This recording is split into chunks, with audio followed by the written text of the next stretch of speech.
My name is Zoe, and thank you so much for coming to our third session of the Virtual Studio Salon series. Today, we're going to be hearing about three Brandeis Fine Arts professors and their artistic careers, some of their adventures at Brandeis, and their vision for the future of arts education. This event is being hosted by the Brandeis Arts Network. For those of you who aren't aware, this is a network of Brandeis alumni that encourages professionals and enthusiasts alike to engage and experience in the work of fellow Brandesians on campus and beyond. To stay connected to the Arts Network, we will have a link that we'll be putting in the chat at the end of the event. And then I'm going to give you guys a quick intro to our panelists today. We are very lucky to have Professor Alfredo Hischoltz. He joined the Brandeis family in 2004. He's an associate professor of fine arts and lives in Boston, Massachusetts. His colorful work intersects still life, landscape, and interiors, and welcomes the cohabitation of opposites into a single panel. Next, we have Professor Joseph Wardwell. He joined Brandeis as an adjunct professor in January of 2001. He's currently an associate professor of painting at Brandeis and lives in Jamaica Plain, Massachusetts. His layered work combines serene landscapes and rock lyrics which commingle to create a narrative. Danielle, I'm so sorry. Take it from here. Let's talk about Joe. His layered work combines serene landscapes with rock lyrics, which commingle to create a narrative between art and music history. And finally, we have Professor Susan Lichtman. She is the first female professor to join the Fine Arts Department. Lichtman joined Brandeis in 1980. She is the Charles Bloom Chair in the Arts of Design and is also a professor of fine arts. Those two things go hand in hand, I believe. Lichtman paints and lives in Rehoboth. Did I say it correctly, Susan? Rehoboth, Massachusetts. Rhode Island, isn't it? Massachusetts. Sorry, you're muted. Right near the border of Rhode Island. Border, amazing. She is a figurative painter whose compositions in oil and acrylic gouache focus on recollections of light within domestic spaces. Today's event will be hosted by three of our Brandeis Arts Alumni Network members. I am Daniela Friedman. I'm living in Eilat, Israel, and I graduated in 2009 in studio art from Brandeis. I'm an artist, educator, and advisor. We have Allison Judd. She graduated from Brandeis in 2004. She majored in painting and art history. She went on to receive her post-bac certificate from Brandeis in 2005. And she is a practicing artist and lives in Brookline, Massachusetts with her family. And finally, we have Zoe Messinger. She graduated from Brandeis in 2013 with a double major in art history and business. While not an artist, she currently works at an art consulting firm that specializes in hospitality design. She's living in Chicago. So right now we're going to have a short, around 35 minutes, a pre-film virtual studio tour. So we're going to get to see the inside world of Alfredo, Susan, and Joe. And then we're going to have a live Q&A panel session discussion. If there are any questions at all that you would like to ask, you can put them in the chat box. And I will get to them at the end of the presentation, and we can get there for the Q&A session. I would also like to mention that this event is being recorded for future viewings, so those who couldn't make it today can tune in. With that being said, we're going to get started. So sit back, be comfortable, enjoy. This is a really special video that we're about to tune into. Hey, Alfredo. Hi, Allison. Nice to see you. Thanks for having us in your studio for this kind of next of our salon series, where we'll be focusing on faculty at Brandeis. So Alfredo, can we start by having you tell us where you were born and where you're living now? I was born and raised in Mexico City. I was there until I was 16 years old when my family moved to Miami. And I went to high school in Miami and community college. I then returned to Mexico to go to the academy. I finished the academy and came back to the US for graduate school. I ended up, getting a degree from Florida International University, and went to graduate school at BU. Since that time, I've been in Boston, with a little bit of an exception. I took a year off where I traveled to be a guard at the Peggy Guggenheim collection in Venice. And that's before kids. And I returned to Boston. I started teaching at BU, and that's when the opportunity came up to do senior studio at Brandeis. And then I was hired I think, the summer after that one class. Can you tell us what your earliest memory of being exposed to art is? Um, I do remember going to exhibitions and museums, both with school and with my parents, as part of the kind of daily routine. My parents also, there were some friends that were in the creative field, so it almost seems like we were surrounded by it. My dad's an engineer, my mother's an educator, and they're not artists. There were no artists in the family, but it always seemed to be, whether it's subject or a kind of activity that we were exposed to and kind of a part of. Why don't we get into your work a little? Can you tell us briefly about your work and what you're interested in exploring? We'll take a look at it a little bit later in the interview, but maybe we can just Yeah. talk about it. I would call myself a perceptual painter. A lot of the things that I paint are observed. The way that then I depict them is not natural, in a kind of naturalistic way. A process of abstraction and interpretation. I believe in the transformation that happens when one, does that. So I draw a lot, so I take my little sketchbook to a lot of different places and I look at things and then I transform them and come up with a kind of, sort of abstraction of what I see. And then I use that frame of mind to make the images that I make. They do have a tendency to be about the accumulation of both pictorial elements and almost like emotional experiences, that I try to imbue the paintings with both a kind of perceptual reality where they seem believable, but also kind of emotional component that, kind of becomes the content. As an equivalent, there are all of these empty lots in Mexico City that, where people just throw things, where things accumulate, maybe an old mattress and a sofa and tires. And as kids, we used to play in those, empty lots. It's a great place to play hide and go seek. And, they have a little bit of an element of danger in them because there may be broken glass. And I remember being fascinated by those spaces and, looking through some photographs that I'd taken in the last time I visited Mexico. I saw a lot of photographs of, I'd taken a lot of photographs of those. And Diego, my son, he says, "Oh, it looks like just like your paintings." Where is an ideal place for a viewer to experience your work? I love going to people's studios and to see the work at the place where it's made. I think, when somebody sees my work in the studio, it almost feels like a part of it, an extension of it.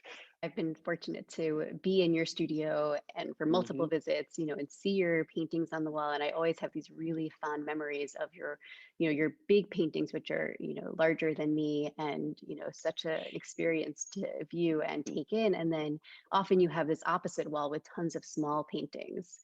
I don't know if you do right now, but that's always I like do. one of my favorite experiences is being in your studio and also all your plants. How did you find your studio space and what do you like about it? Well, I found it through a fellow Brandeis alum, John Thompson, who, sort of as a project that he renovated the building and renovated it with the idea of, basically giving space to artists. I like how close it is, to both school and home. And, over the years has been just, space that I've been here, over 10 years now. And it's it feels like home in a way. Maybe we can start having you show us a little bit around your studio, and I can ask you a few questions kind of while we're walking around with you. So this is my studio. This is, I was sitting right there, and these are my books company. Um, yeah, and it's a narrow entrance and then it opens up. I have a couple of stations that I've been using. It's a little bit of a mess. Allison, you caught me at a time where I have an exhibition in Houston coming up. So Congratulations. thank you. I took a bunch of work, and when the studio sort of emptied out, I I started working on some drawings. So I've been making these drawings this week. I'll show them to you. We come into the main space. That's my painting wall. I have two paintings that I've been working on. The one on the left I have just started, and the one on the right is a little bit more, developed. It's been in on the studio wall for a while, a little bit longer. I made these drawings, maybe, a little bit under a year ago.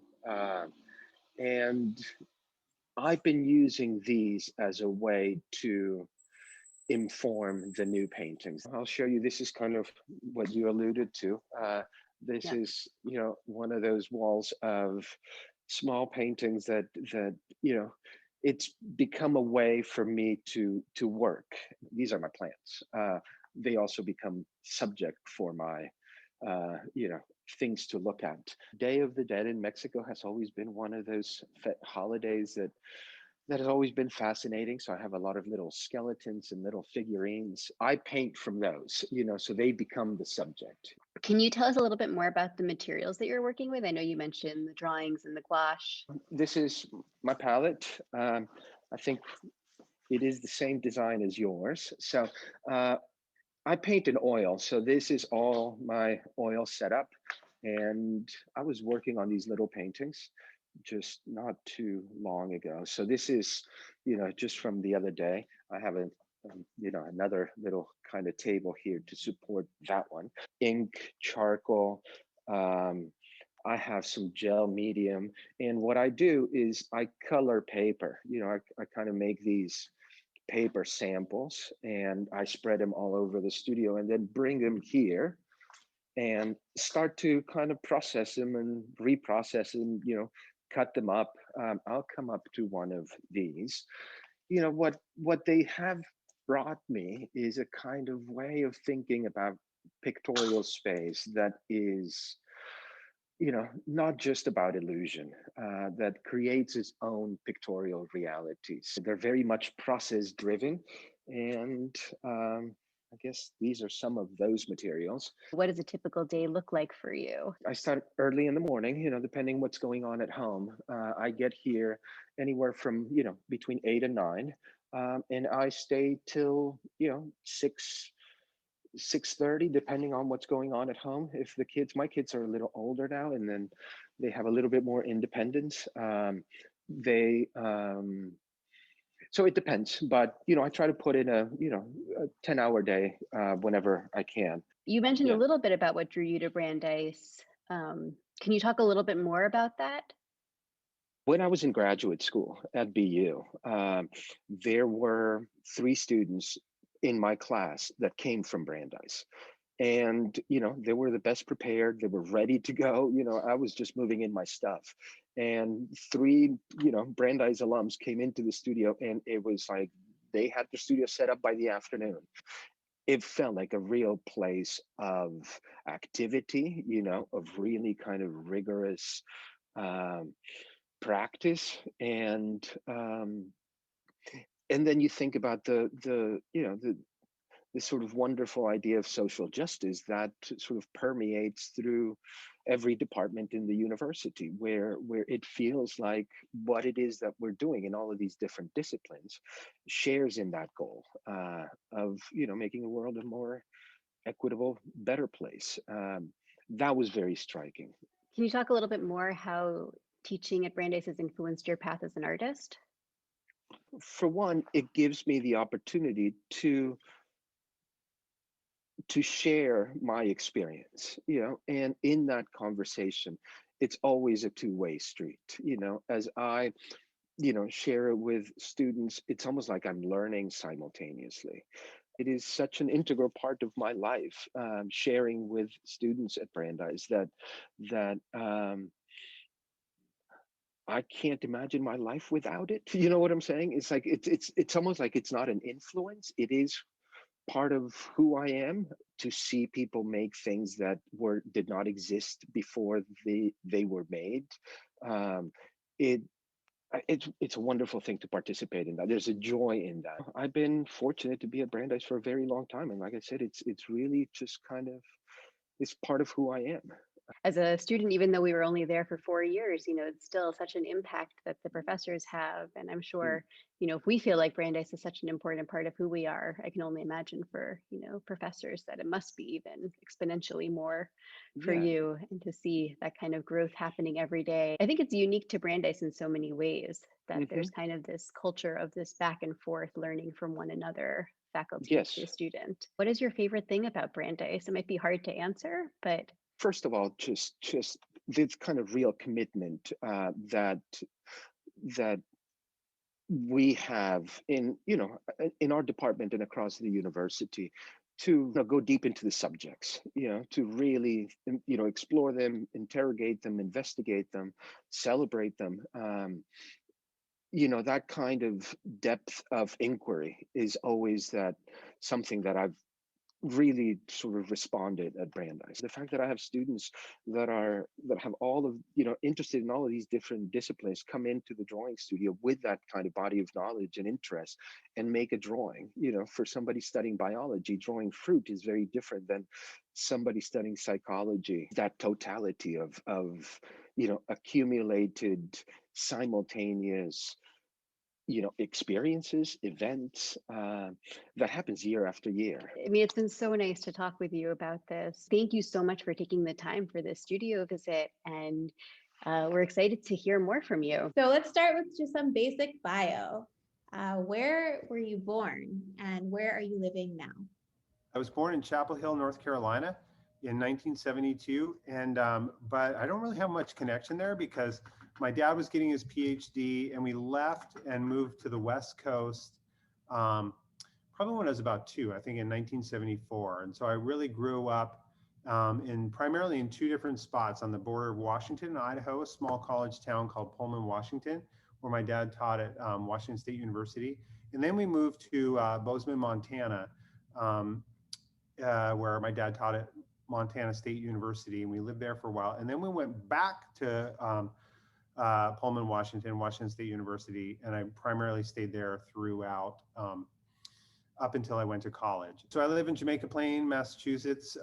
It's the neighborhood that I landed in 1997 when I moved to the East Coast from the West, and I love it. It's a great neighborhood. It's great. And then my studio is about 3.5 miles, 4 miles that's to the east of there, that's right on the corner of Dorchester and Roxbury. As far as my favorite couple of things about the studio, I don't know here if I can pivot you around for a second. Yeah, for sure. And you guys can see, I have like a view of the city. Wow, that's an amazing view, Joe.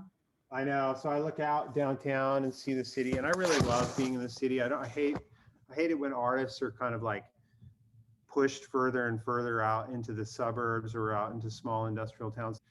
The view is great, but it's also like being a part of the city. I love being part of Roxbury. I ride my bike here all the time, and I just love moving through the city on a bike and feeling the neighborhoods. And I think it definitely becomes a part of who I am and who I am as an artist. What is your earliest memory of being exposed to art? The museum at MSU in Bozeman, we visited a lot during I think my first summer there.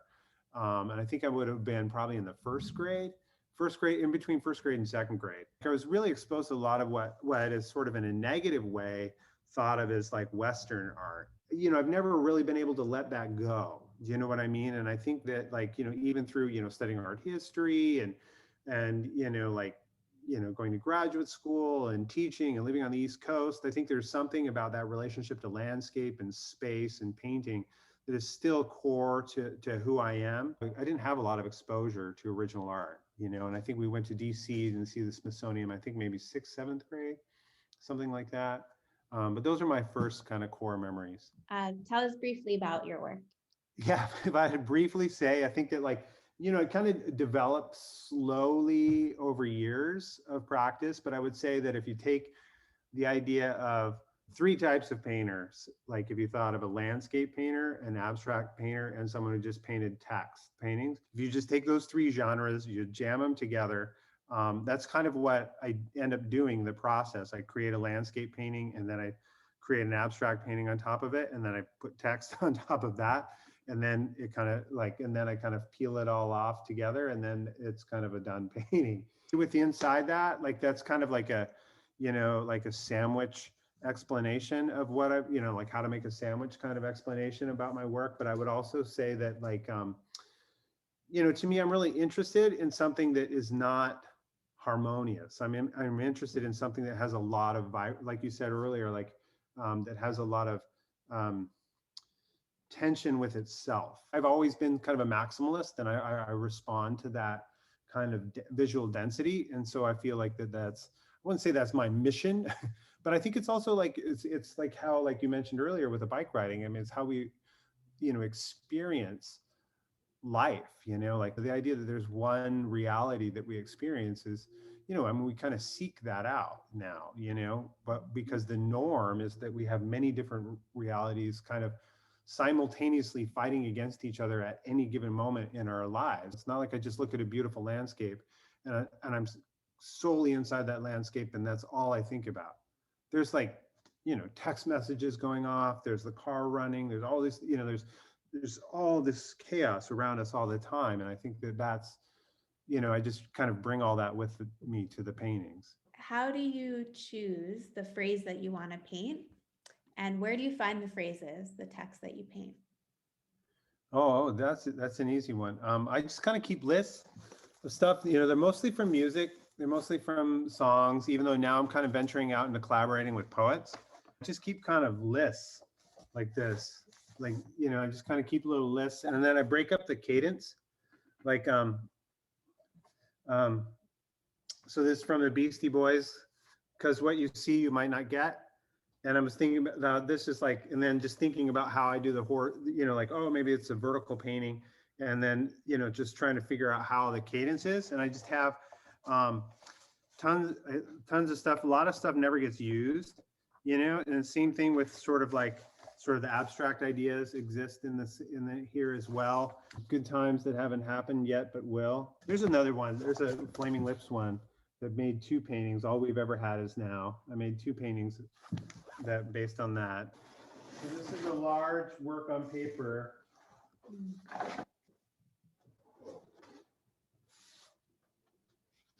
You're probably going to just see a tiny bit of it. The landscape is Lake Magog up in Quebec. And then the lyric is creature comforts makes it painless, which, kind of feels like apropos for the times, but it's also from a band from Montreal. Let's go on a tour. Okay, cool. This is actually a 3-color stencil where you can see there's this is a blend, and then this blue is one color, this green is another color, and then the yellow was a 3rd stencil that came down. And then it'll make sense in another set. Here's another, and a lot of times I try to reuse the stencils. And so then here is another work on paper that's 52 by probably maybe 6.5 feet. These are tests. I have 2 sets of 3.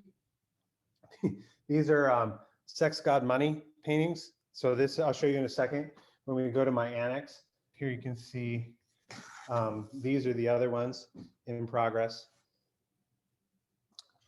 I won't run you through this. I'll just show you the fancy stuff. So that's the library. And so this is the actual internal space that we're working with.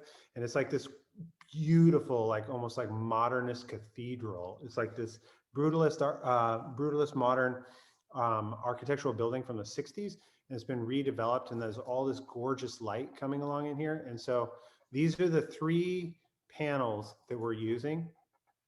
And then this is what the 3 murals will look like. And we're all using images from Roxbury. And this is the youth writers' poems will be on the top of it.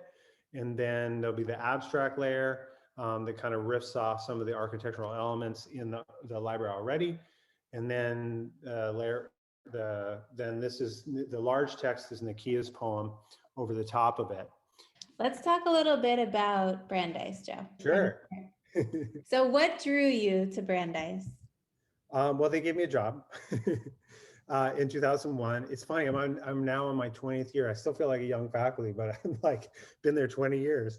I came out to interview, and I remembered I met Mike Flood, who was the custodian of Goldman Schwartz at the time, and he was like so positive to me, and he was just a great guy. And and I met with Susan and Tom Bills and Tori and Graham, and I remember thinking, I was like, it was so easy, it was so chill, it was just really relaxed, and I was like, oh, this is a great vibe. Like I like these people. I want this job. And then Mike Flood, it was like, as I was leaving, he was like, I hope you get the job, man. And I was like, oh, I really want it. But then, and so, I mean, it was just adjunct, but it was just such a cool, fun place. And working with the Postback was such a dynamic opportunity for a young person. I was only 29, I think, when I started, 28 or 29. When there was opportunities for promotion or other jobs, people asked me to apply, and I felt so supported by my colleagues. And, like yourself and other members, I've been working with amazing students, and then like to be able to start the Brandeis and Siena program, like I basically came up with that out of thin air. How has teaching at Brandeis influenced your path as an artist? Teaching in general has really helped me have the space to make work. But on the deeper, more philosophical, working with some amazing people, from Graham to Susan to Tori to Alfredo and and now to like Sonia and Shada and Lauren, I think that I've just been around so many great artists that have influenced, that I feel like much more confident in my own studio making work, because I know who I am and where I stand and the work that I've been around. And it just, and being with so many great students over the years too, it just like that kind of builds. It really allows me to be more myself and more individual in my own studio. I was always like, imposter syndrome when I was younger, where I was like, oh, like, I don't really know what I'm talking about. Like, like I shouldn't be a real teacher. I always felt like early on at Brandeis that at any moment someone was going to be like, you're not supposed to be here. Who let this guy in here? You got to get him out of here. Like you're not supposed to be a teacher. Then, but at a certain point, you get to a point where you're just like explaining stuff to students and you're like, oh my gosh, like I really know what I'm talking about. You know what I mean? I don't know when that switch was, but at a certain point you're kind of like, oh, I do know what I'm talking about. And so then coming back into my own studio, it's kind of like, I know what I'm talking about. Thank you so much for showing us around your studio, for sharing your experience with us, for talking about your work. Yeah, no, thank you. I'm so psyched to talk to you. So I'm in the studio that we built this little house and big studios here in the woods, and I've been there for 30 years. I went to Brown University and then went right to Yale for an MFA in painting at a time when not many people were painting. I think I was one of the only Brown art students who was painting. Everyone else was doing sculpture and conceptual art. It was the 70s. Right from Yale, I thought there's no way I really know how to teach. I don't have anything really. I need to just be in the world. But I applied for jobs, and I got this job at Brandeis. It was a one-year job, and I was the first woman to be hired full-time. And it was really the art historians who wanted to bring me in. All the studio faculty were men, and I really was not part of a crowd that they just did not really want me there. So that was hard because I was not exactly welcomed by the other artists. The art historians were amazing. I loved them. And I don't know, it's just somehow I stayed, I kept getting renewed, and other people left, and suddenly this place, it was supposed to be a one-year job, and it's now been my life. So because I came from a liberal arts school, not an art school, I really identify with the Brandeis students who have so many interests. I mean, they're coming from sciences and the social sciences and double majors in art history and literature. And I get that. And I get that it takes a long time to somehow get to feel confident as an artist.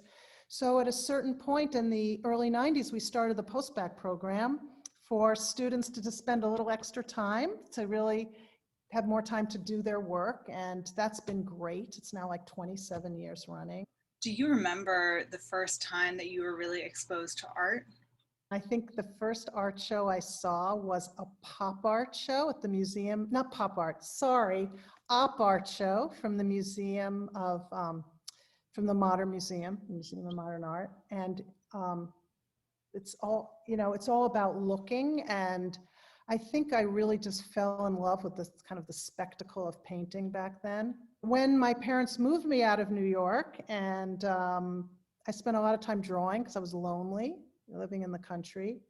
So I started to draw a lot from life. I started to draw my house and the things in the house. And I started to really love paintings of interiors and see paintings as just this threshold to another world.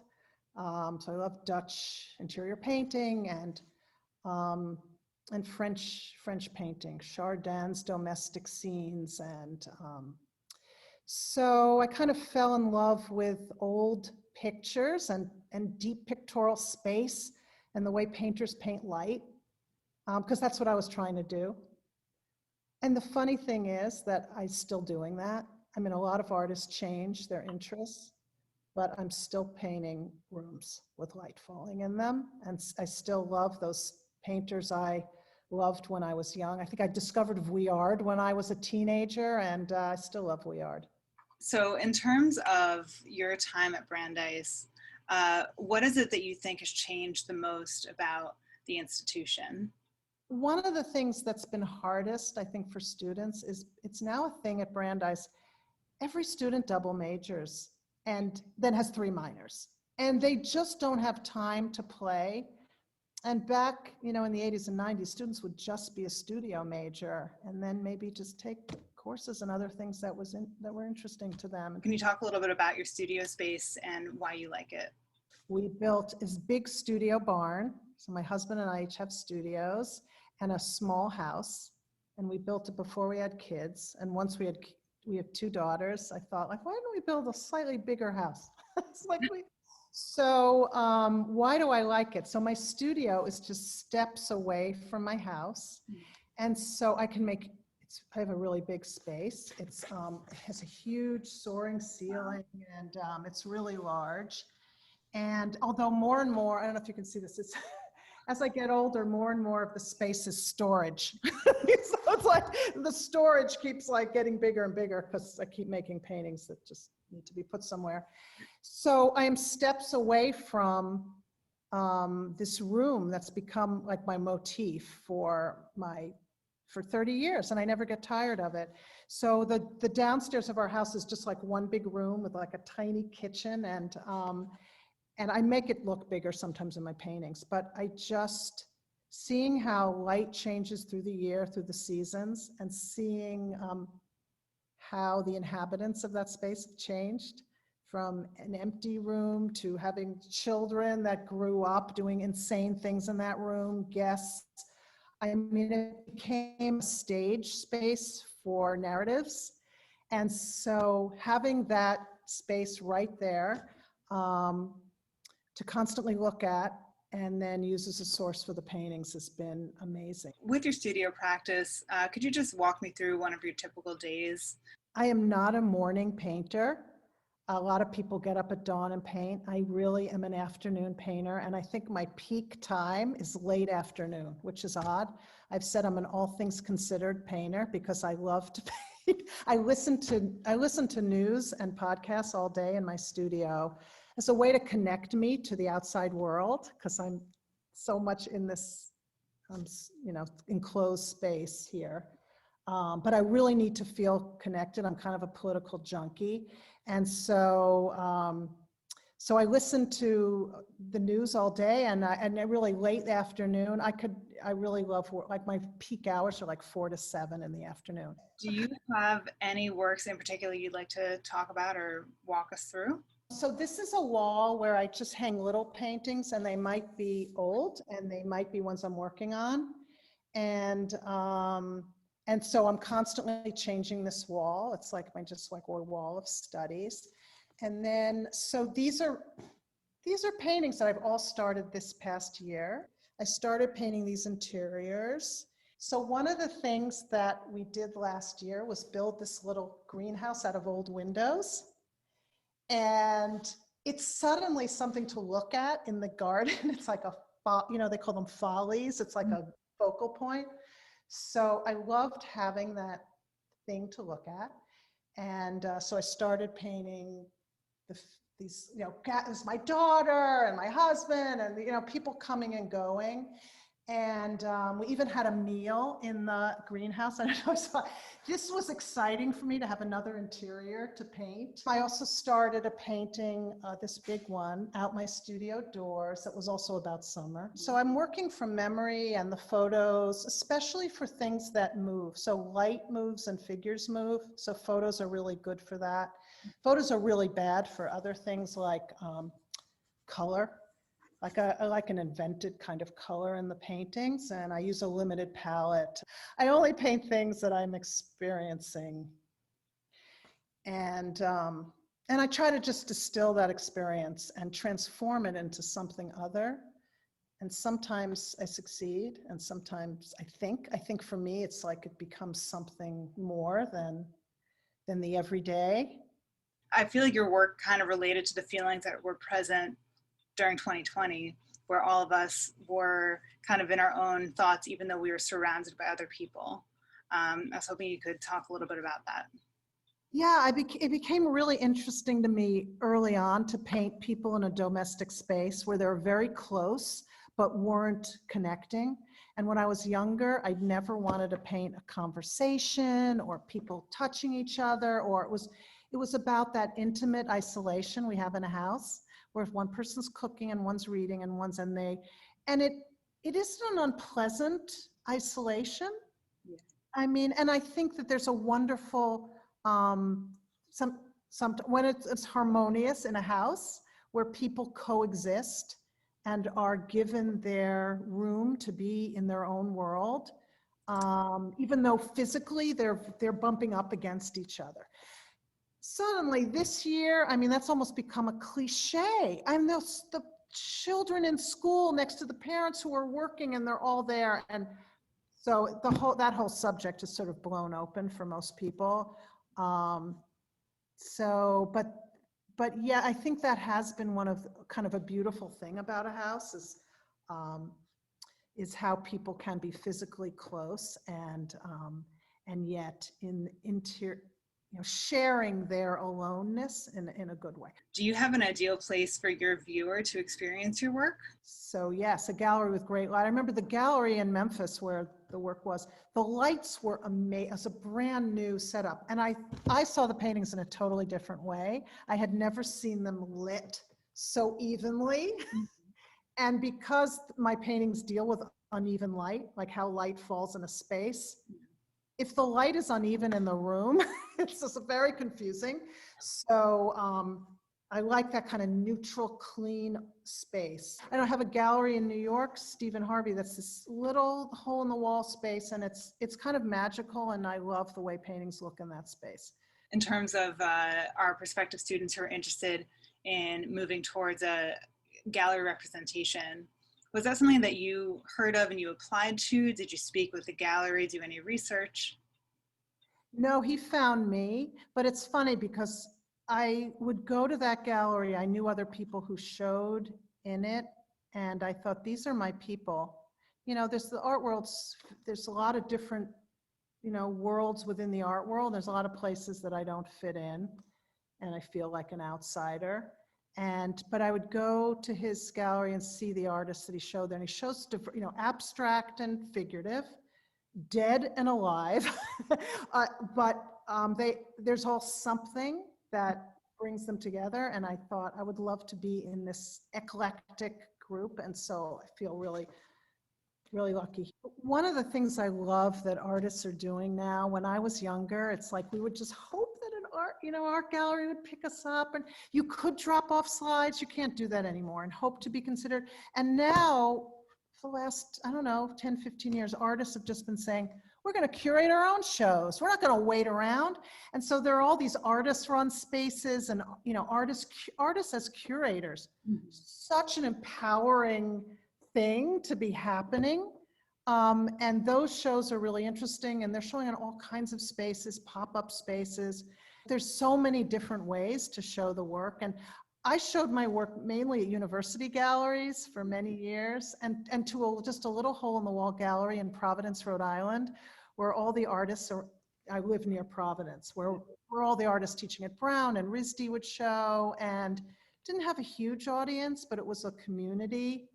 And I got to show every other year there. And that was really important for me. I think you need to get your work out of the studio if you're an artist, but it doesn't have to be like to Chelsea. If you had one piece of advice to give to prospective students and or to people wanting to explore more professionally the fine arts world, what would you tell them? Do what you love, to really follow your love, to not worry so much. It will all be, if you're doing what you love, it will be okay. To go slow. Things take time. No, don't be in too much of a hurry or expect quick rewards from other people. Thank you so much for taking the time to speak with me. I learned a lot, and I can't wait to see your work in person one of these days.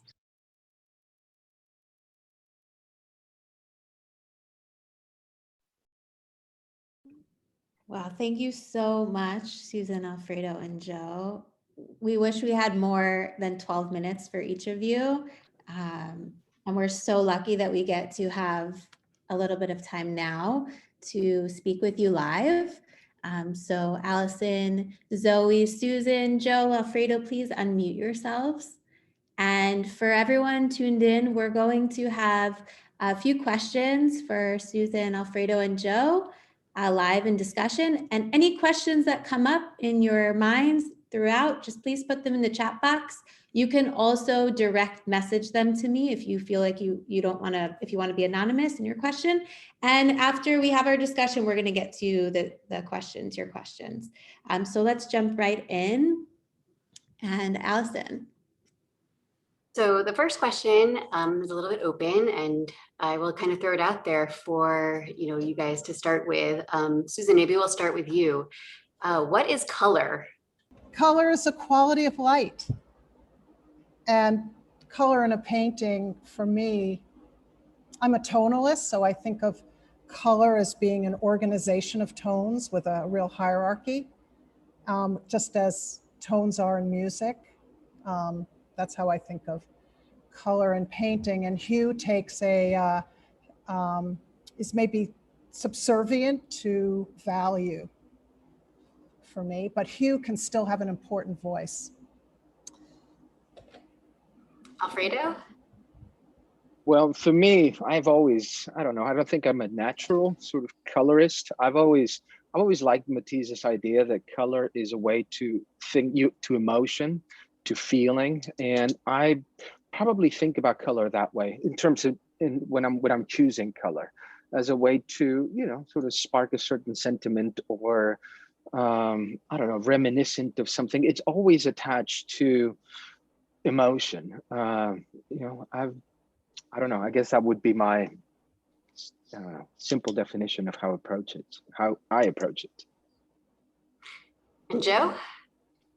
Yeah, I guess kind of connected to what Alfredo was saying. I think that probably when I was younger in painting, this is going to sound a little hippie, but I would say that I thought of color as kind of a choice. And now, especially now that I'm working on larger projects, I think of color much more as an experience. Like I figure out how to experience color instead of choosing what color to use. Okay. What about three words? If you could describe your work in 3 words, what are the 3 words, Alfredo? Oh, I would have a hard time describing in 3 words. I mean, I think one of it would be, if I think aspirationally about it, 3 words that I would like to, for my work to sort of share with others is, as I mentioned in the video, I would like it to feel like it's real somehow. That one could walk into this space and not be, unfamiliar with it. I also like it to feel intimate. One of the things that I like about, working in large paintings is that they can have that dual kind of experience where you can look at them from a distance, but when you get up close, there's a life inside of it. So I guess, real, intimate, and I don't know, I believe in intuition at times, where I see myself doing things that I didn't expect. I'd like to communicate that things seem somewhat unprecedented, that they came together in a way that, I don't know, it's not predictable. So I guess it would be real. What else did I say? Intimate and unpredictable. Awesome. What about you, Joe? I think I'll just go with 1. I think if you Google me, like all it says is American painter, and so I think that's. I mean, in some ways, like if you think about my background and where I'm from, and like kind of what I'm interested in thinking about and addressing, and trying to understand the experience of the country that we're in, and that whole endeavor, I think just American painter. 2, I guess 2. And if you add the word behind you, you could get 3. Yeah, right. Hi, American painter, super up there. Wow. What about you? At first I thought the 3 words would be figures in space, but I think more particularly it should be shards of light. Those are the 3 words. Wow, that's good. Thank you so much. Susan, I know that we kind of discussed this question a little bit in the video, but because of quarantine and or like recent political action in the US, have you guys noticed a shift in terms of your subject matter or your work? Susan, why don't you go first? Well, yeah, as I said, suddenly everyone's talking about home, and there's a section of the New York Times on home and exploring the ideas of interior, interiorness. So, but what I thought of, if I could bring this up, back in like, I think it was September 15th, 2001, the Rose Art Museum was celebrating its 40th anniversary. And it was the weekend right after 9/11. And there was a show called like Then and Now, where artists who had paintings in the collections from the early 60s were invited back and showed a recent work. And there was a panel, and everyone said, how is your work changing because of 9/11? And the artist said, they all said, like, don't ask us this. It's too soon. It takes a while for an artist to absorb a change.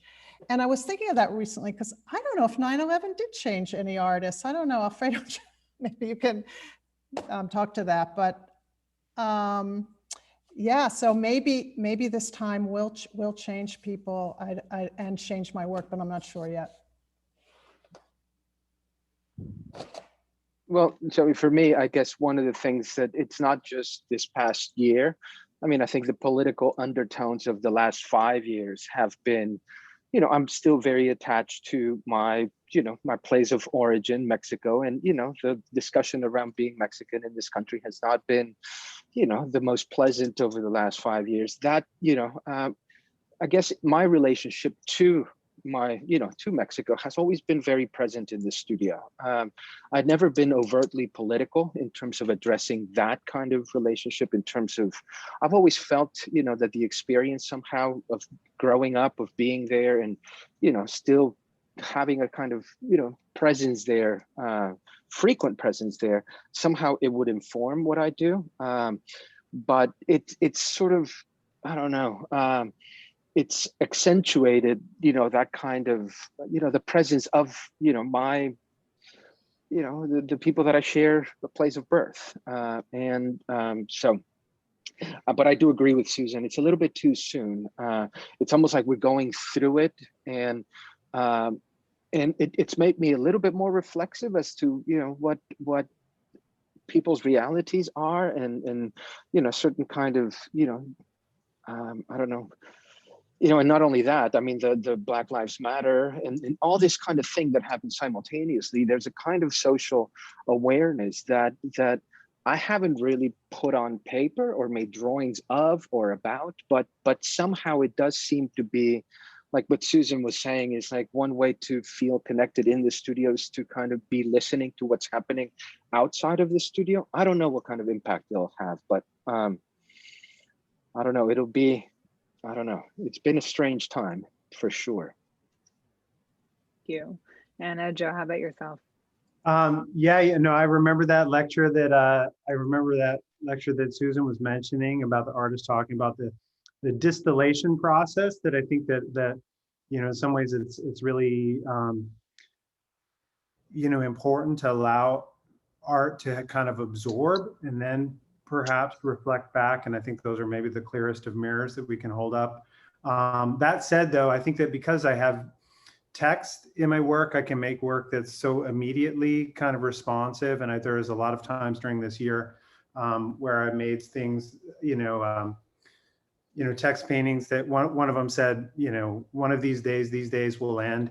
And, it was kind of a line from a song, but it had a particular resonance, a song from the 90s, but it had a particular resonance to, what Susan was talking about with quarantining, being around all the time with kids right next to you. And so I do have the benefit of immediately responding. I think on a deeper level, though, with what Alfredo was talking about with, the political situation in our country, it's really, this past year has made me question a lot of, my relationship, not to just what happens in the studio, but sort of the institutions that we engage in art. And I'm very fortunate to be working on a public work project that is directly engaged with my community. And in the future, I would have thought prior to this year, I would say that this project was the anomaly inside the structures that I'm working in. And I think that I'm really reevaluating my own role to the institutions that where art gets displayed and celebrated. And I'm hoping to be able to engage in more community-based projects in the future. Thank you. Great. The next question we have for you guys is more around kind of, who do you guys lean on? We know that students lean on professors for advice and ideas and support, and we're curious who professors lean on. So Joe, why don't you start us off with that one? Two things, like there's sort of direct support, but it's also, I kind of mentioned it in direct support, I would just say family. I think that having a place to shut off art and just be a dad or a husband is super important, and really nice to completely disengage with sort of the ongoing effects of sort of trying to be an ambitious artist and over a long-term period. But also I would say that it's really important to have a community of artists around you. And I've been very fortunate that the artists that I was engaged with working when I came out of graduate school are still some of my closest friends today that I see on a semi-regular basis.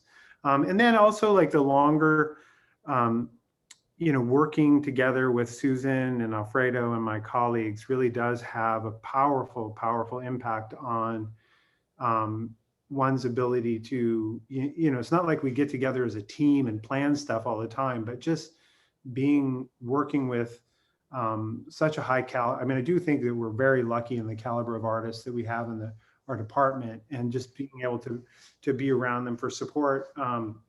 You know, it's not like I turn to Alfredo and say like, you know, what color should I mix? I'm really down or whatever. But, you know, but just knowing that they're there, doing the same things that you're doing. You know, Alfredo and I went to graduate school together, you know, and that they're still plugging away and they're still, you know, making, pushing at the same things you're pushing at is really important. Susan, you want to go next? Yeah, so definitely old friends and family, very important. My kids are now in their 20s. They are such a great source of support and ideas. And Miss, I'm so glad Joe's mentioned colleagues. I love my colleagues. I mean, if I get frantic or anything, we have like 3-way phone conversations, or I grab Alfredo in the hall and say, what do you think? And I just feel so lucky. And also I see Robin Miller is on this, and she is a dear, as I say, sister from another mother who's in, you know, she's a great Russian literature scholar, and she's been a dear friend to me at Brandeis. So. And Alfredo? Yeah, I mean, I think I couldn't agree more with what Joe and Susan are saying. I mean, you know, it's like we as teachers represent something. We as colleagues also represent something for each other. And that's always, you know, and I think indirectly, like what Joe was saying, they may not be direct questions or studio visits, but it is really nice to go to a place of work where you feel like people were doing the thing that you were doing the same thing the day before, that kind of engagement. I also lean on a lot of artists, you know, whether they're dead or alive, or, you know, from hundreds of years ago, or just, you know, an exhibition that I see in New York, those kinds of relationships, to be able to be sort of inspired, challenged by. I think artists, you know, I have some friends that do that, sometimes intimately in the studio, but the work of other artists is really truly like a support system and an inspiration, and, you know, really aspirational at the same time.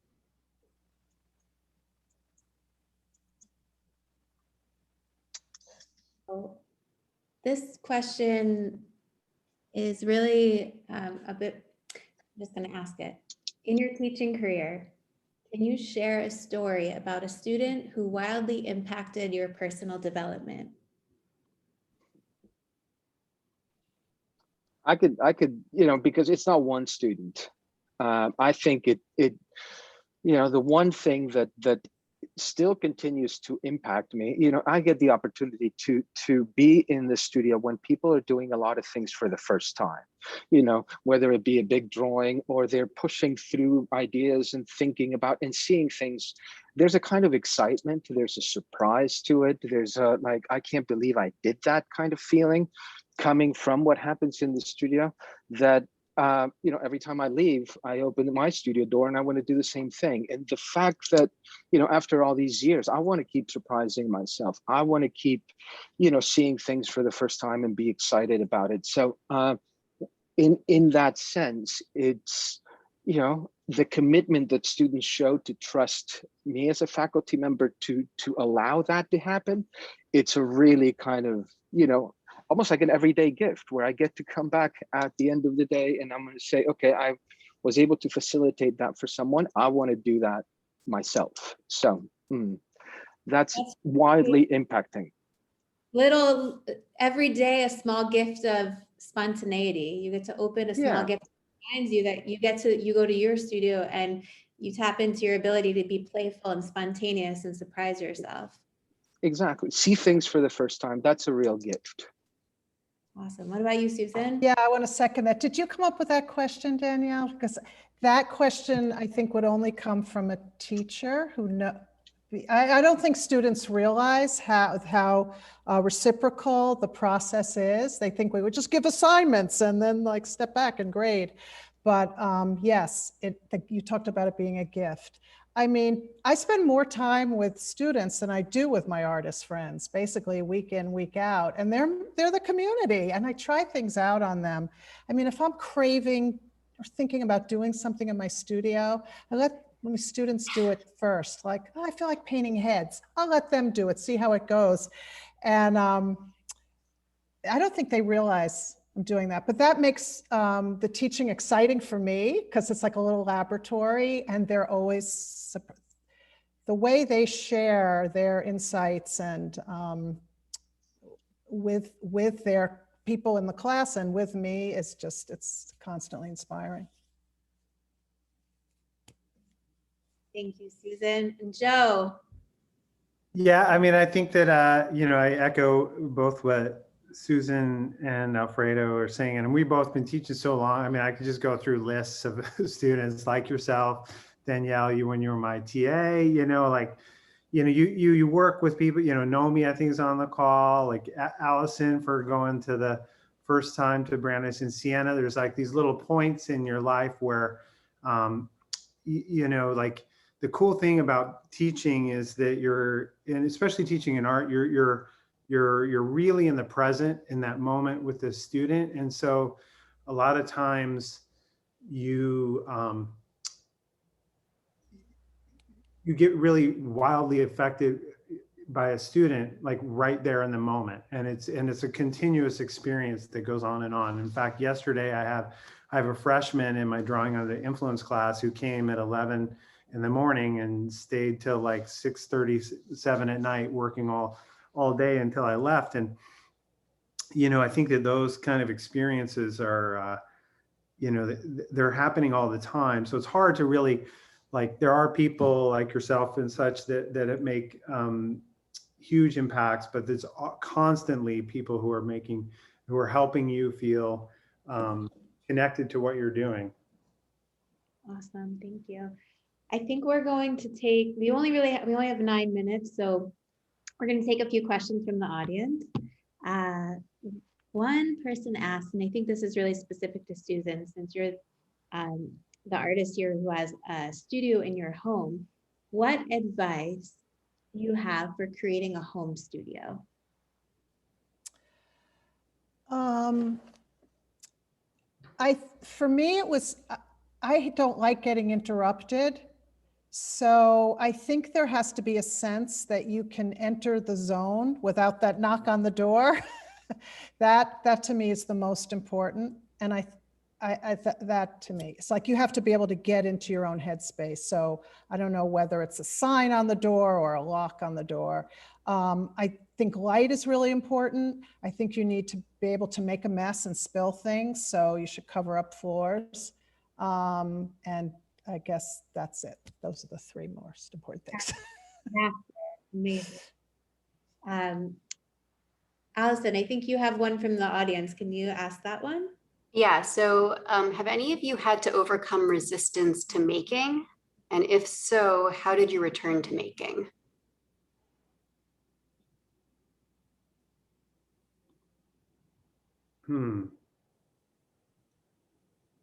I guess I don't know what I mean, I can jump in there for that first one, but I don't know what exactly resistance is, but I mean, I think my studio practice has always been kind of, you know, you come and you work, and I've always treated it kind of like a 9-to-5 job that I wasn't, you know, paid for all the time. But and so it's always just been a habit, and I had to quit it. I've had to have longer gaps, and I think that you know, like when I teach abroad, I can't do my work in the same way, and it takes too long. You know, it takes a while. I think it's like a sport. It's like restarting a rusty motor when you start a a lawnmower or something. You got to get back into shape to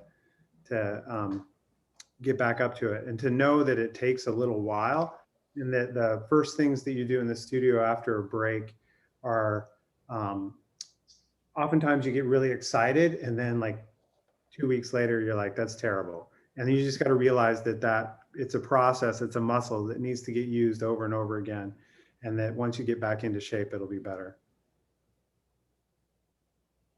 I don't know that I have felt resistance in the way that I kind of understand something that prevents you from, being able to be in the studio or do what you wish what you could do. I think, so I don't know. I don't think I have experienced that. I've been very fortunate to there's like what Joe was saying, there's ebbs and flows in terms of the activity. I think discipline has also been something that I try to keep very much an ongoing thing. But no, I don't know that I've felt resistance in the way that I'm assuming the question implies. I just want to say one thing about Alfredo and Joe are very involved parents, and especially this year, Joe, oh my gosh, with kids at home. And Allison, you got a full house. And I just think when I was in school, there was like, don't have a family. No, your greatest love has to be your art. And that is just ridiculous. And I really think that tension of having to spend time with the family and then finding that private time in the studio is really important. And it's not, and it's great. It's a sense of, you get a sense of energy. I think when you haven't been in the studio, you haven't been able to be thinking about your work, it's really kind of a freshness to come into your studio. So I think that a new generation has to rethink the relationship between work and family. And it's not either or, and they actually can help each other. I don't know, do you agree, Allison? 100%, Susan. Thank you so much for that. We could really have we could have 3 panel discussions just on that topic, and it would be the wisdom of your generation. It would be so impactful because it's a conversation that has to be developed and had, especially as women. Zoe. Yes. It's funny because sometimes students would not talk to me for 10 years and then they'd get in touch with me. I don't know if you remember me, I was your student. I'm pregnant. Can I still paint? I just love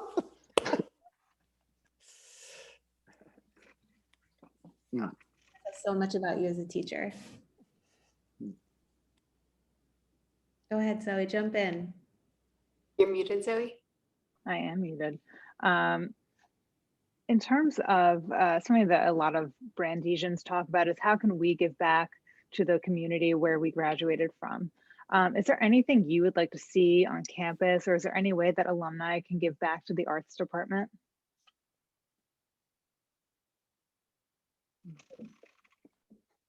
Well, I'll just jump in because there's an uncomfortable silence. This has been great. And my students have watched the videos, the previous ones. They need to know that there is a life for them out past Brandeis, being an artist. So being role models, being out there, being creative people. I think you need to continue this conversation with our students now because they do wonder. I know Hyatt isn't doing it for them, but you guys can do it for them. So. Yeah, and I think, just to jump in, following on what Susan was saying, I'm now the faculty liaison to the Brandeis Arts Council. I see a few members on there, and events like this and what you guys, the great work that you guys are doing, and then where we want to kind of shift the focus of the Brandeis Arts Council. And I really think that, I think that, it was a little bit in that first interview when we're talking about coming to Brandeis is there is definitely a vibe with the arts in the Brandeis, and it's like it's kind of like a hidden gem, the arts at Brandeis. And it's this funny story that we're trying to constantly get out there, and we're trying to emphasize how great the arts education is there and what it means to study there and to work there. And I really like that when you kind of have this story that still needs to be told, still needs to get out there. And I think that any way to get involved with the way that Susan says, as role models, as members of the community, or the affinity group or the Arts Council, I think it's even in this very difficult year, I'm very, very hopeful for the next phase of arts at Brandeis. And I think it's still, I think it's going to, I'm very positive to where we're going. Yeah, and I agree with Susan, what you're saying. I've watched the other 2, sort of virtual salons, and, I don't know that it couldn't that it would have happened without the circumstances that sort of prompted, a new way of engagement. I think there are probably, keep exploring possibilities of new ways of engaging, like this. There could be some kind of, I don't know, maybe things that we haven't thought about. But it isn't important. I think it's important, like Susan said, to feel like there is a community out there that, shares the same sort of values and interests and history, for all of us. Brandeis is a place, like what you said in, what we were talking about in the interview, Allison. No matter how long you have been at Brandeis, it marks you for the rest of your life in many ways. It gives you a very clear sense of belonging. And I think it's important for students to feel that that is out there. And this is one great way that just sort of happened to, be created out of necessity last year. So I don't know, we can think about new ways of doing it too. I'm also, for anyone who's a student and is interested in possibly finding more opportunities in the arts, I'm going to post on the channel a link to BConnect, which is our newest way to network and mentor different students and alumni from Brandeis. Yeah, well, thank you guys so much. I mean, I think like this conversation, especially where we were going towards the end, is so important. I think, a few people mentioned that, there isn't much support conversation about how to move forward artistically after school. And I think, there has been some conversation starting on that. So I really appreciate you guys kind of giving us some more of that. And, I think it is a conversation that we could continue having for a long time. And, I just want to make sure that we thank everyone for coming. Thank you all on behalf of the Alumni Network. There's a link in the chat for both the BConnect and also for the Facebook group where you can sign up so that you make sure you know about events that we do in the future. There's all sorts of events happening, from visual arts to theater programs to music programs all across the Alumni Arts Network. So thank you again, Alfredo and Joe and Susan, for all your time for the interviews and this panel, and to Danielle and Zoe. Thank you for editing the video, Danielle. You always do a great job. And please, if anyone has other questions or wants to get in touch after, you can either reach out to myself, Zoe, Daniela, anyone at the Brandeis office as well. And everyone have a great day. Thank you so much.